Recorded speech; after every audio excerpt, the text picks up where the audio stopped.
Isang palakpak nga po sa ating Panginoon. May malakas pong palakpak para sa ating Panginoon. Ngayong hapon po ay ating na pong papakinggan ang salita po ng ating Panginoon. Binasa na po ang ating teksto kanina.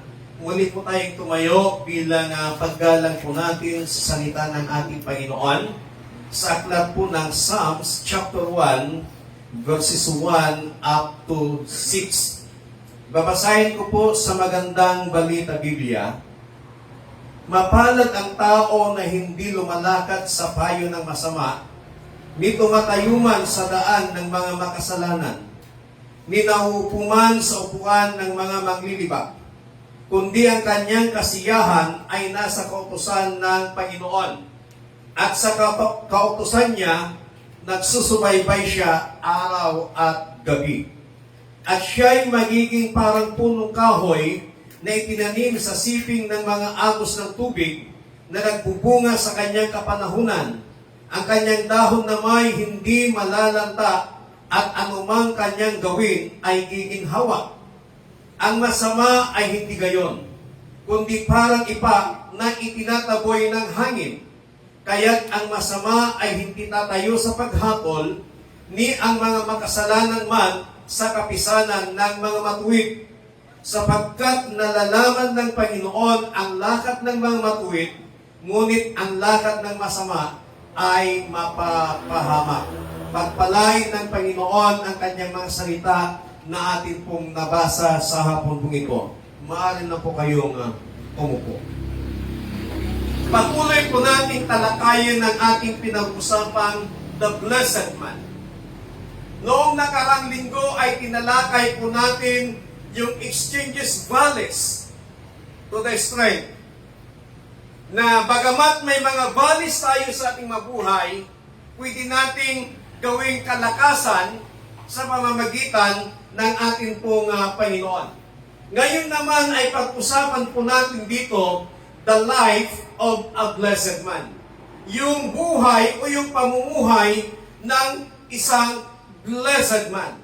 Sa mga hindi po nakakasunod at first time pong andito, kapag sinabi po nating blessed man, ang ibig pong sabihin, siya po ay follower, siya po ay disciple, at siya po ay naglilingkod sa Diyos. So bilang isang mananampalataya na naglilingkod sa Panginoon, bilang isang mananampalataya na tinanggap niya si Jesus bilang Panginoon at tagapagligtas ng kanyang buhay, siya po ay tinatawag na blessed man ayon sa salita po ng ating Panginoon. So kung ikaw ay naniniwala kay Jesus, kung ikaw ay mananampalataya kay Jesus, kung ikaw ay naglilingkod kay Jesus, kung ikaw ay sumasamba kay Jesus, then you are a blessed man. Now, titingnan po natin ngayon yung buhay ng blessed man. Number 1, the feeling of the blessed man. Yung verse 2 ang sabi sa New International Version, but whose delight is in the law of the Lord, and who meditates on His law day and night. Kapag sinabi po nating delight, ito po ay kasiyahan. Yung pakiramdam ng yung nararamdaman ng isang blessed man ay kasiyahan niya ang salita ng Panginoon. Kasiyahan niya ang utos ng Panginoon. Napakaliwanag po sa ating binasa sa Psalm chapter 1, verse 2, nang sinabi sa magandang balita Biblia, kundi ang kanyang kasayahan ay nasa kautusan ng Panginoon. As a blessed man, ang kanyang kasiyahan ay nandun sa kautusan ng Panginoon. Wala doon sa material na bagay, wala doon sa magandang tahanan o magandang bahay, wala doon sa dami ng mga ari-arian, wala doon sa ganda ng kanyang sasakyan, wala doon sa dami ng kaganda ng kanyang pananamit, kundi ang kanyang kasiyahan ay ang kautusan ng Panginoon. Amen. Dapat tayo pong mga blessed man nasisiyahan tayo sa utos ng Panginoon. Ano bang sinasabi ng banal na salita?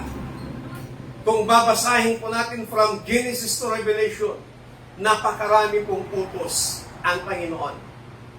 At depende na sa iyo doon kung ano yung utos ng Diyos na nabasa mo.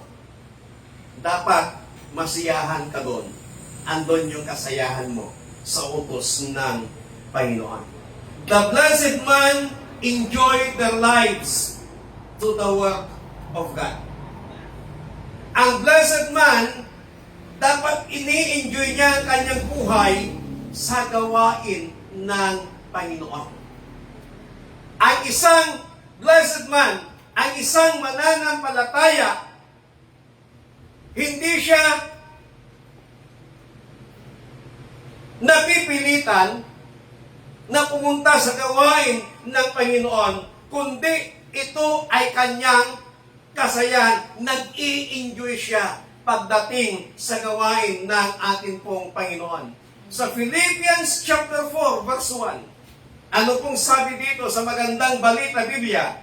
Kaya nga, mga kapatid kong minamahal at pinananabikan, aking kagalakan at karangalan sa ganitong paraan ay magpakatatag kayo sa inyong pamumuhay na nakaugnay sa Panginoon.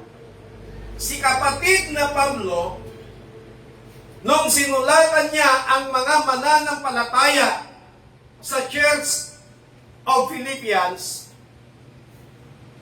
sinabi ni kapatid na Pablo na ang kanyang kasiyahan, ang kanyang kagalakan at ang kanyang karangalan ay makita ang mga mananampalataya doon na nagpapatuloy silang nauugnay sa Panginoon. Ibig sabihin, yung nagpapatuloy silang gumagawa sa gawain ng Panginoon.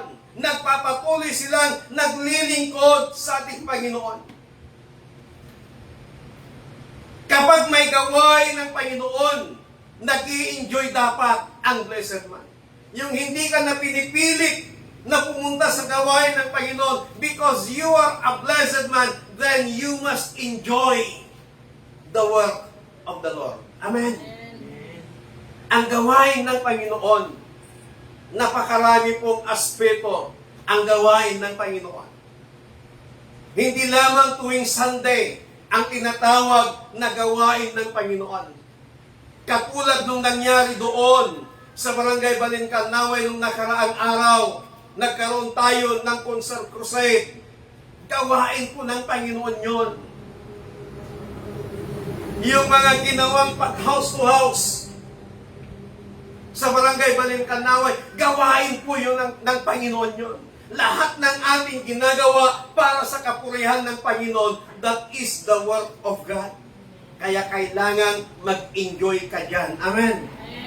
Kung ikaw, ang ministry mo sa gawain ng Panginoon ay nasa music term, yes, nakakapagod ang magtugtog, nakakapagod ang maggitara, nakakapagod ang umawit, nakakapagod ang tumugtog ng drums. But, if you are a truly blessed man, you are enjoying to play the musical instrument and to sing, to lead a song para sa kapurihan ng ating pong Panginoon. Kung ang ministry mo ay tagalinis, tagaayos ng mga upuan, dapat nag-i-enjoy ka dyan. Lahat ng ginagawa po natin, ini-enjoy po natin, dapat mag-enjoy ang isang blessed man. Amen? Amen? Amen. Kung ang ministry mo sa church ay tagapunas lamang ng mga upuan, dapat mag-enjoy ka dyan. Kasi para sa Panginoon yan. May natutunan ako kay Eunice. Yung expression ni Eunice nung sa crusade, kahit gaano kapagod, hindi pa, pagdating pa lang niya, uutusan na naman siya, pagod na pagod siya, pero ang lumalabas sa kanyang bibig, okay lang, para sa Diyos naman. Amen? Para sa Diyos. So lahat ng ating ginagawa para sa Diyos, dapat nag-i-enjoy tayo. Ano pong sabi ng Philippians chapter 4 verse 4? Rejoice in the Lord always. And again, I say rejoice. Magalak kayong lagi sa Panginoon. Inuulit ko, magalak kayong lagi. Pangalawa, na dapat i-enjoy ng isang blessed man. The blessed man enjoy their lives to the will of God. Dapat tayo po, ina-enjoy natin kung ano yung kalooban ng Panginoon sa atin. Hindi yung ating sariling kalooban ang gusto natin, kundi yung kalooban ng Panginoon. Kung ano yung pangarap mo, kung ano yung gusto mo, kung ano yung ninanais mo, tandaan mo kapatid, meron pang higit na mas mainam na layunin, plano ang Diyos sa'yo. Kaya huwag tayong manangan, huwag nating ipilit yung ating sariling kagustuhan sa Panginoon, kundi sumunod tayo kung ano ang kagustuhan ng Panginoon. At kapag naganap yung kagustuhan ng Panginoon sa buhay mo, then you must enjoy. Palakpakan natin ang Diyos. Pangatlo, na dapat pag-enjoyan ng isang blessed man. The blessed man enjoy their lives to the Word of God. Dapat nasisiyahan tayo, nag-i-enjoy tayo sa salita ng ating pong Panginoon. Ano pong sabi ng Awit chapter 1 verse 2? Kundi ang kanyang kasayahan ay nasa kautusan ng Panginoon at sa kautusan niya, nagbubulay-bulay siya araw at gabi. Dapat ang blessed man, ini-enjoy niya ang salita ng Panginoon. Alam niyo ho, problema sa mga churches, ang mga music team. Why? May mga ibang churches kasi na pagkatapos tumugtog ang mga music team, andun na sila sa labas nagkwikwentuhan. Para bagang ang ministry nila tumugtog. Pero pagdating ng message, hindi na sila nakikinig, andun na sila sa labas. Nakikipagkwentuhan. Pero salamat sa Panginoon, dito sa City of God Sabit, wala pong ganon. Amen. Dapat i-enjoy natin ang salita ng Panginoon. Lahat ng bahagi ng ating pagsamba sa Panginoon, ang lahat yan ay mahalaga. Mula sa opening song, mula sa MC, mula sa testimony, lahat yan napakahalaga. Yung pag-aawitan, yung song leader, napakahalaga yan sa ating pagsamba sa Panginoon, maging sa pakikinig ng salita ng Panginoon. Kung gaano ka nag-i-enjoy sa mga masasayang awitin, kung paano ka nag-i-enjoy na sumasamba, umaawit, nag-worship sa Panginoon, mas lalong nag-i-enjoy ka pagdating ng salita ng ating Panginoon. Salita yan ng Panginoon. Sa isang pamilya, kapag nagsalita ng pinakamatanda sa kanilang pamilya, wala nang imik lahat ng bahagi ng pamilya. Sasabi nila, huwag na kayo magreklamo, ni apong yung tinagsao. Di ba may ganun sa isang pamilya? Kapag nagsalita na yung lolo nila o yung tatay nila, wala nang reklamo. Tatahimik na lamang sila. Kasi nga, may respeto sila doon sa nakakatanda o doon sa kanilang kapamilya na kung ano man ang kanyang sinabi, ay tumatahimik na lamang sila. Mas lalong ganon ang ating gagawin pagdating sa salita ng Panginoon. Mag-enjoy ka sa salita ng Panginoon. Why? Dahil doon sa salita ng Panginoon, may mensahe ka at matatanggap. Doon sa salita ng Panginoon, bibigyan ka ng gabay. Sa salita ng Panginoon, bibigyan ka ng mga payo. Sa salita ng Panginoon, tuturuan ka niya kung anong mga dapat mong gawin sa buhay mo bilang isang mananampalataya. Sa salita ng Panginoon, bibigyan ka ng katiyakan ng iyong pinaniniwalaan, ng iyong, ang Diyos na iyong pinaglilingkuran ay Diyos na hindi makakalimutin at Diyos na makapangyarihan sa lahat. Ang salita ng Panginoon, binibigyan ka ng katiyakan ng lahat ng ginagawa mong pagpapagal sa gawain ng Panginoon. Dapat dating ng araw, ikaw ay mag-aani. Kailan? Kung hindi ka huminto sa paglilingkod sa Panginoon.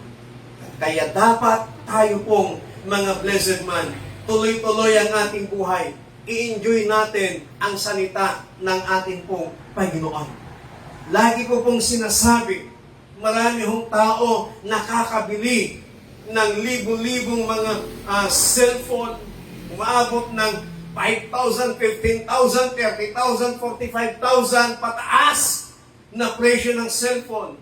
Pero minsan nakakalungkot. Yung tag 300, 500 lang na Biblia, hindi magawang bilhin.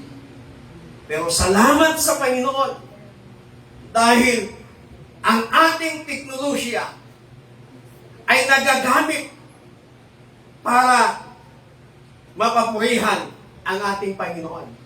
Kung meron kang smartphone at ayaw mong bumili ng Biblia, dahil kasiyahan mo ang salita ng Panginoon, hindi ka papayag na walang Biblia ang iyong cellphone. Di bali nang walang mobile games. Di bali nang walang mga laruan ang iyong cellphone na pinagpupuyatan mo. Basta magkaroon ka ng apps na salita ng ating Panginoon. Amen? Amen! Amen! Napakahalaga po ang salita ng Panginoon. Why? Dahil ito yung batayan ng ating pananampalataya. Nakilala natin ang Diyos. Naniwala tayo na mayroong Diyos. Dahil sa salita ng Panginoon, napakinggan natin ang salita ng Panginoon. Dahil sa mga ngaral, naniwala tayo doon. Kaya nagkaroon tayo ng pananampalataya. At dahil doon, ini-enjoy mo ang salita ng Panginoon. Dapat, huwag nating lalayuan ang salita ng Diyos. Ang salita ng Diyos, ito po yung roadmap. Parang mapa po natin ito.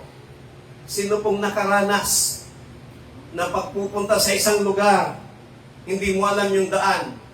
Pag may smartphone ka, at may data ka,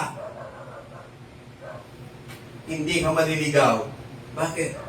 Gagamitin mo lang si Google Maps. Gagamitin mo lang si Waze. Makakarating ka sa paroroonan mo. Ganyan din po ang salita ng Panginoon. Gagabayan niya tayo.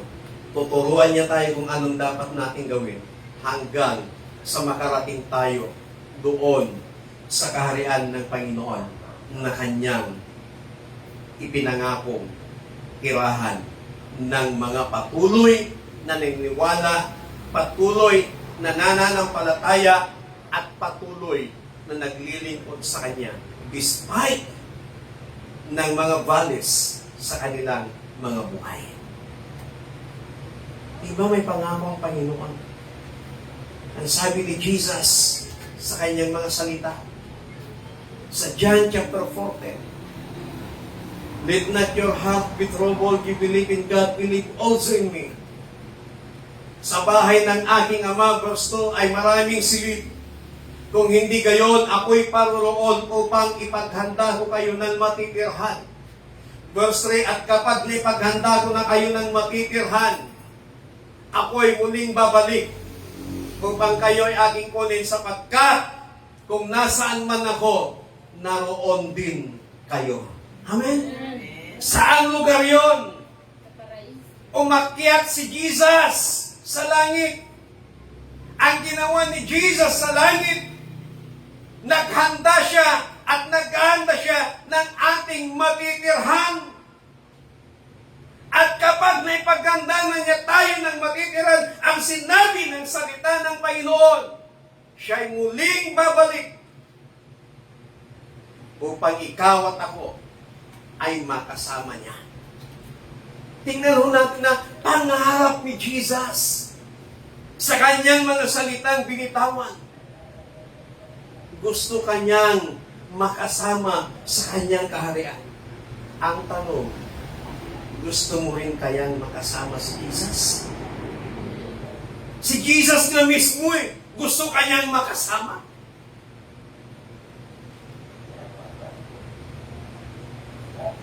Si Jesus na mismo ang nagsabi, gusto kanyang makasama sa lugar na kanyang inihanda.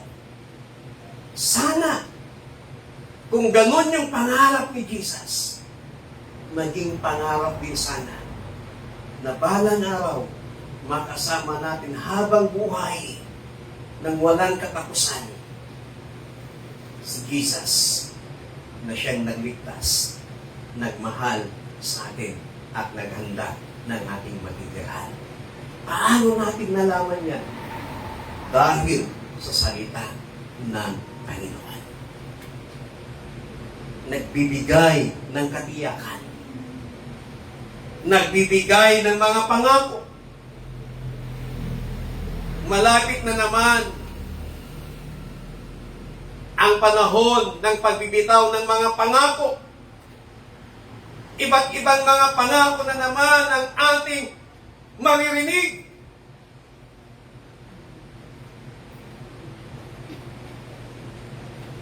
Minsan, dahil sa magagandang pangako, pinangahawakan natin yung kanilang mga pangako. Pero kapag natapos ang panahon ng pagpipili, nasaan na ang iyong pangako? Nasaan na ang mga ipinangako? Ang sabi nga po nila, promises are made to be broken, but the promise of God kailanman ay hindi masisira. Tutuparin at tutuparin ng Panginoon anuman ang kanyang ipinangako sa bawat isa po sa atin. Dapat mag-enjoy tayo yan sa salita ng ating Panginoon. Dahil ang salita ng Panginoon, punong-puno ng pangako. Pangakong may katiyakan at hindi pangakong napapako. Kaya sa umagang ito, sa hapong ito, isa pa sa pangako ng Panginoon na dapat mong panghawakan at dapat kang mag-enjoy yung sinabi ng salita ng Panginoon, I will never leave you nor forsake you. Diba? Dapat ikaw nag-i-enjoy ka kasi alam mo na mayroong Diyos na yung sinasamba, mayroong Diyos na makapangyarihan sa lahat na nangako sa iyo na kailanman hindi kanya iiwanan, kailanman hindi kanya pababayaan. Kaya anumang sitwasyon ang maranasan mo sa buhay mo, mag-enjoy ka sa salita ng Panginoon dahil ang salita ng Panginoon nangakong hindi kanya pababayaan, hindi kanya iiwanan. As a blessed man, let's enjoy the Word of God. Mag-enjoy tayo sa salita ng ating Panginoon. Kumusta po ang pakiramdam mo ngayon bilang isang blessed man? Kumusta po ang buhay mo ngayon bilang isang blessed man? Ikaw ba ay nag-enjoy sa gawain ng Panginoon? Kung nakakaranas ka ng pagkabagot sa gawain ng Panginoon, kung nakakaranas ka ng pressure sa gawain ng Panginoon, bakit ka magpapaka-pressure? Bakit ka magpapaka-stress? Mag-enjoy ka sa gawain ng Panginoon. Amen. Amen. Amen. Mag-enjoy ka sa kalooban ng Panginoon at mag-enjoy ka sa salita ng ating Panginoon. Tayo nga pong lahat ay tumayo.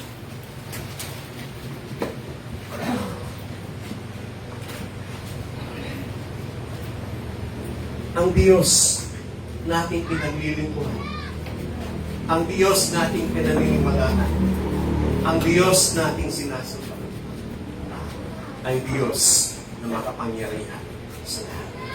Minsan pa mo po nating awitin yung walk is the Lamb. Yung inawit natin kanina, karapat dapat na sambahin ng ating Panginoon. Ano mang kanyang pinangako, kanyang tutuparin. Kaya sa hapong ito, kapatid, kaibigan, mag-enjoy ka. Mag-enjoy ka sa gawain ng Panginoon. Mag-enjoy ka sa kalooban ng Panginoon. Mag-enjoy ka sa salita ng Panginoon. Hallelujah. Oh, we praise you, Jesus.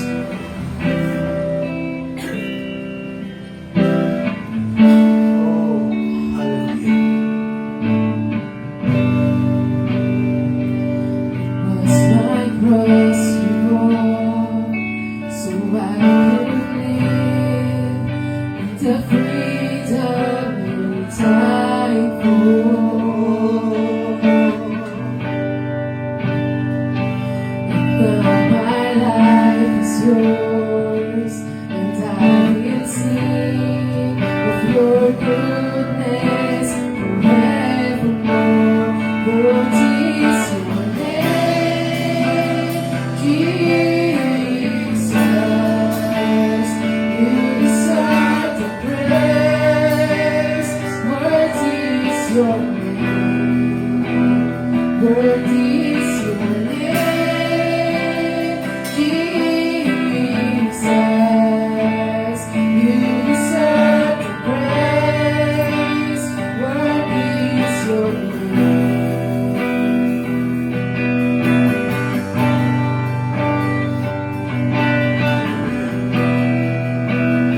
Oh, we praise you, Jesus.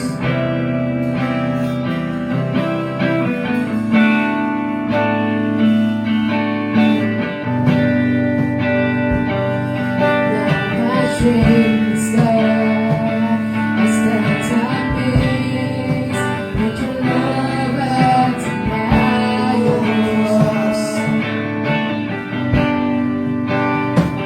Your grace is all my God, and I will sing of your goodness forevermore.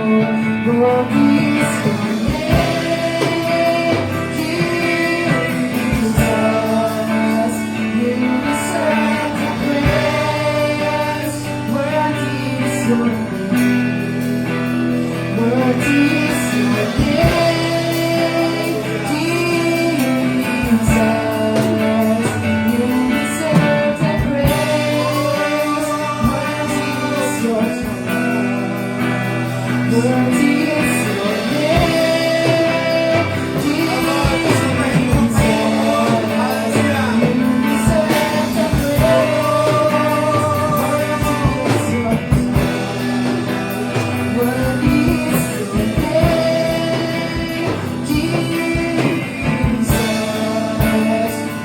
deserve the praise.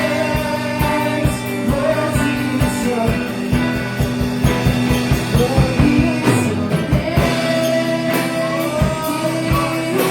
Jesus, you deserve the praise. Worthy is your name. Worthy is your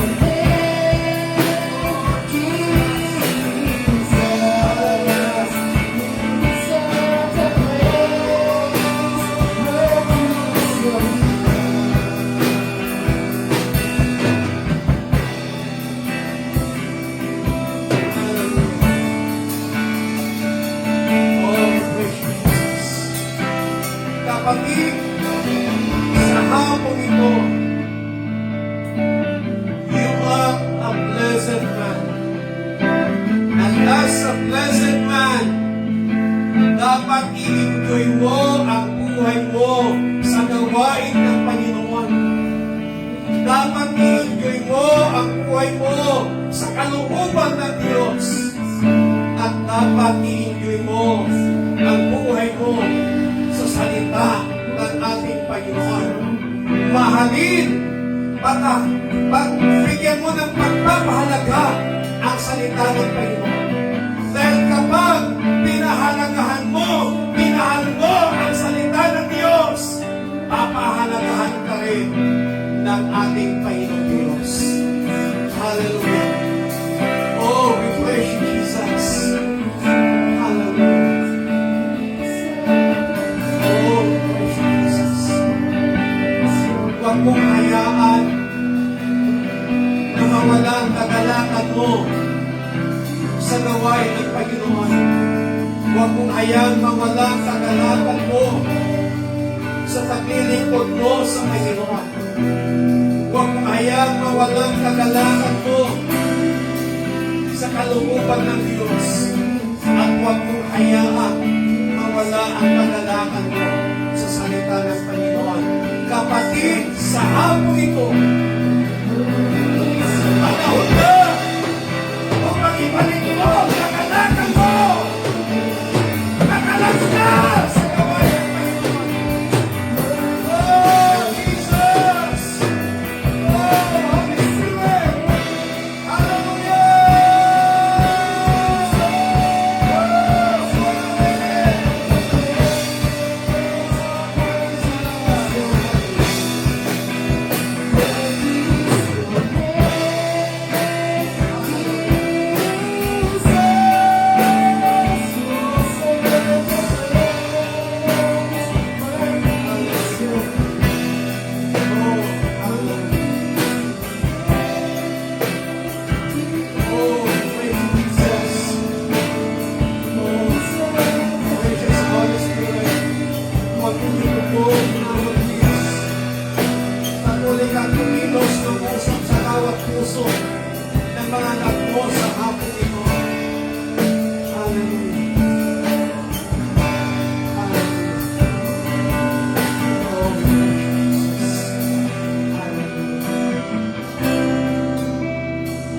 Panginoon, maraming salamat sa mga salita mo na aming napakinggan sa hapon ito. Holy Spirit, patuloy ka namin ina-acknowledge, patuloy ka namin inanyayahan, patuloy mong ilagay sa aming puso ang kagalakan sa gawain ng Panginoon.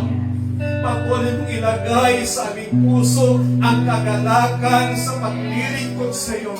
Patuloy mong ilagay sa aming mga puso, banal na Espiritu, ang kagalakan sa kalooban ng Panginoon. At patuloy mong ilagay sa aming puso ang kagalakan sa inyong mga salita. Panginoon, patuloy kang kumilos sa buhay ng bawat isa sa amin. Na anumang pinagdadaanan ng bawat isa, anumang balis ang nararanasan, ang kagalakan mo, Panginoon Jesus, ang patuloy na maghari sa aming mga puso. Salamat po. Salamat sa iyong salita. Salamat sa kagalakan. Salamat sa kapayapaan. Salamat sa iyong presensya. Salamat sa iyong banal na Espiritu sa hapon ito. You deserve all the highest praises, O God. Sa iyo lamang ang lahat ng papuri, pasasalamat. Precious Holy Spirit, continue to be with us. Patuloy kang manahan sa aming mga puso bilang templo ng Diyos na iyong pinananahanan. Patuloy kang kumilos sa aming buhay. Salamat ng marami, ipinagkakatiwala namin sa iyong lahat. Sa pangalan ng aming Panginoon sa Kristo, ang lahat ay magsabi ng Amen. Amen.